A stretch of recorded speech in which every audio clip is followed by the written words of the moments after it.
পাবনা ৪ আসনের সাবেক সাংসদ ও সাবেক ভূমিমন্ত্রী প্রয়াত শামসুর রহমান শরীফ ডিলুর ছোট ছেলে ঈশ্বরদী উপজেলা যুবলীগের সভাপতি শিরহান শরীফ তমালকে ২ মামলায় ১০ দিনের রিমান্ড মঞ্জুর করেছে আদালত। মঙ্গলবার বিকেলে পাবনা সিনিয়র জুডিশিয়াল ম্যাজিস্ট্রেট আমলি আদালত ২ এর বিচারক মোহাম্মদ মুস্তাফিজুর রহমান এই রিমান্ড মঞ্জুর করেন।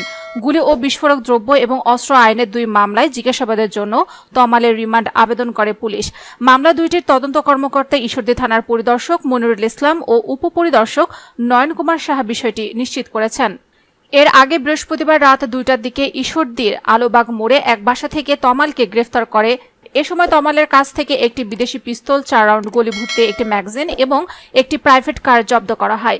মামলার এজাহার সূত্রে জানা যায়, গত ৪ আগস্ট বৈষম্য বিরোধী ছাত্র জনতার এক দফা কর্মসূচিতে সাবেক ভূমিমন্ত্রী প্রয়াত শামসুর রহমান শরীফ ডিলুর ছেলে সদ্য সাবেক এমপি গালিবুর রহমান শরীফের নেতৃত্বে তার ছোট ভাই ঈশ্বরদী উপজেলা যুবলীগের সভাপতি শিরহান শরীফ তমাল সশস্ত্র বাহিনী নিয়ে হামলা চালান।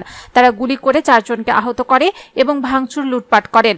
এছাড়া পিটিয়ে আরও অন্তত ১৫ জনকে মারাত্মকভাবে আহত করা হয়। এ ঘটনায় ১৫ আগস্ট ঈশ্বরদীর ১৬পাড়া মহল্লার মৃত আব্দুর রশিদের ছেলে গুলিতে আহত নজরুল ইসলাম বাদী হয়ে এমপি গালিবকে প্রধান এবং শিরহান শরীফ তমালকে দ্বিতীয় আসামি করে ৭১ জনের নাম উল্লেখ সহ অজ্ঞাতনামা ৮০ থেকে ৯০ জনকে আসামি করে একটি মামলা করেন। ঈশ্বরদী থানার পরিদর্শক মনিরুল ইসলাম জানান, শিরহান শরীফ তমালের বিরুদ্ধে বেশ কয়েকটি হত্যা চেষ্টা, গুলি এবং বিস্ফোরক দ্রব্য আইনে মামলা রয়েছে। একই সঙ্গে র্যাবের হাতে অস্ত্রসহ গ্রেফতার হওয়ার পর গত ৬ সেপ্টেম্বর অস্ত্র আইনে একটি মামলা হয়েছে। মনিরুল জানান, গত ৭ সেপ্টেম্বর তমালকে আদালতে সোপর্দ করে গুলি ও বিস্ফোরক দ্রব্য এবং র্যাবের হাতে অস্ত্রসহ আটক এই ২ মামলায় ৭ দিন করে ১৪ দিনের রিমান্ড আবেদন জানানো হয়েছিল।